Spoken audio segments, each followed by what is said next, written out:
All right. This post is in response to the speed dating question. So the question reads something like there are 10 people in a room, they're going to go on speed dates. How many unique speed dates are there? And you can use a formula or you can draw a picture for this problem. I always try to do a smaller problem so it makes sense to me. But if you were just going to do 10 people, I just give them letters A, B, C, D, E, F, G, H, 1, 2, 3, 4, 5, 6, 7, 8, 9, 10. And I would copy those same letters again so then I can keep track of who is going to speed date who. So when I look at this, person A doesn't have to go on a date with themselves, so I don't have to draw a line there. But person A does have to go on a date with B, C, D, E, F, G, H, I, and J. So person A has 9 dates. If I then use a different color and I do person B doesn't have to go on a date with person A because they already went on a date. A to B, B to A, that's the same.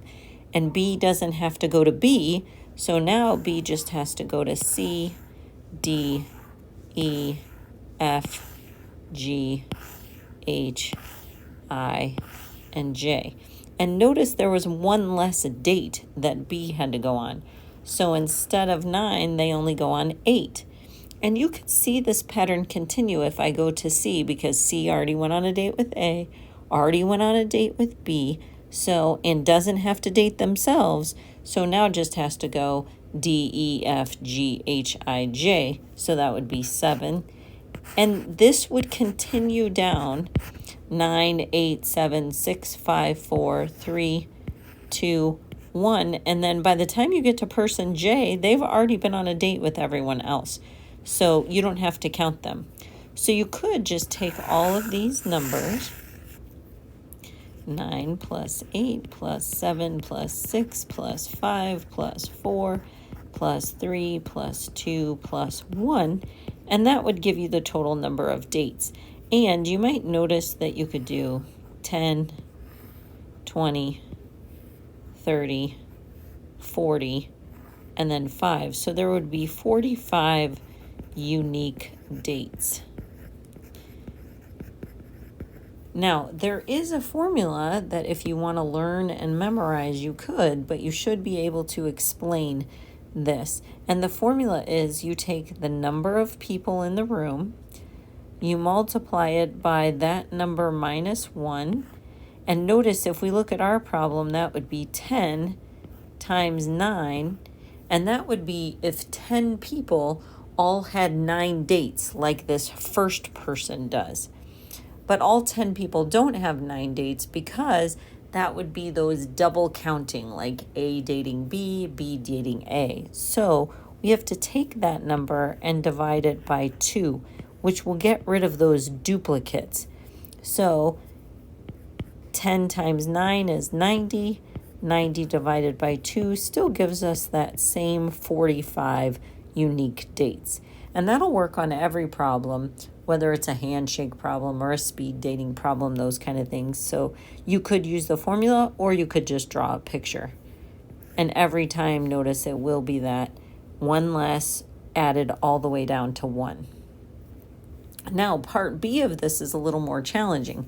So if there are 28 unique dates, how many people are there? Well, you could work backwards and you could say, oh, I know that it goes all the way down to 1. So if I start at 1 and count up, we can see how many people we would have in the room. So remember, we always have the last person has 0 dates. So we can't forget about that person. So this is person last. Okay, this is the next person, the next person, the next person, the next person, the next person, and so on. So let's see how many dates we have so far. So we have 0 plus 1 plus 2 plus 3. So far we're at 6. 10, 15.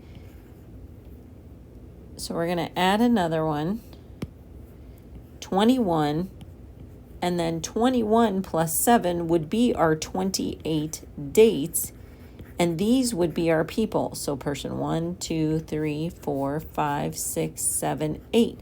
So there must be 8 people.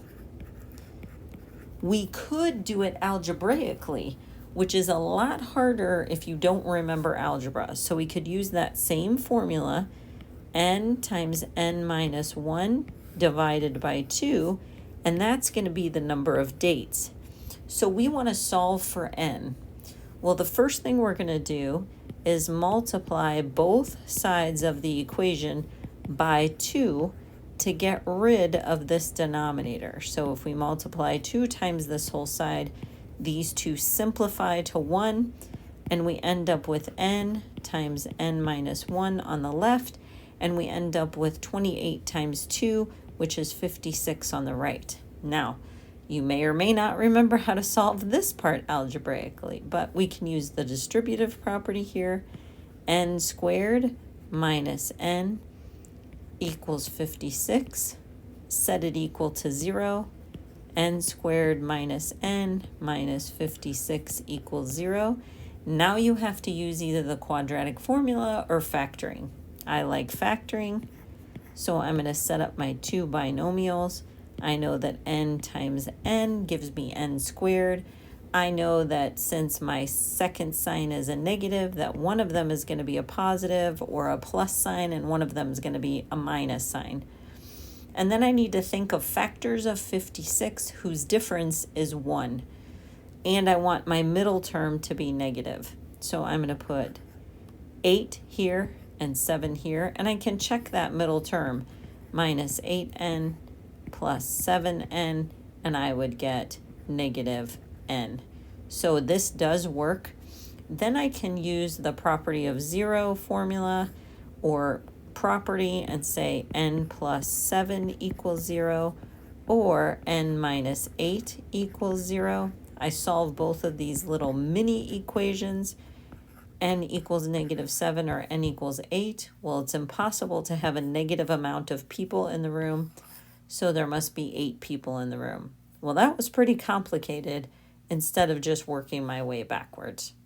So I would use this strategy, but that should give you an idea of how to do the second part of this. Thanks for watching.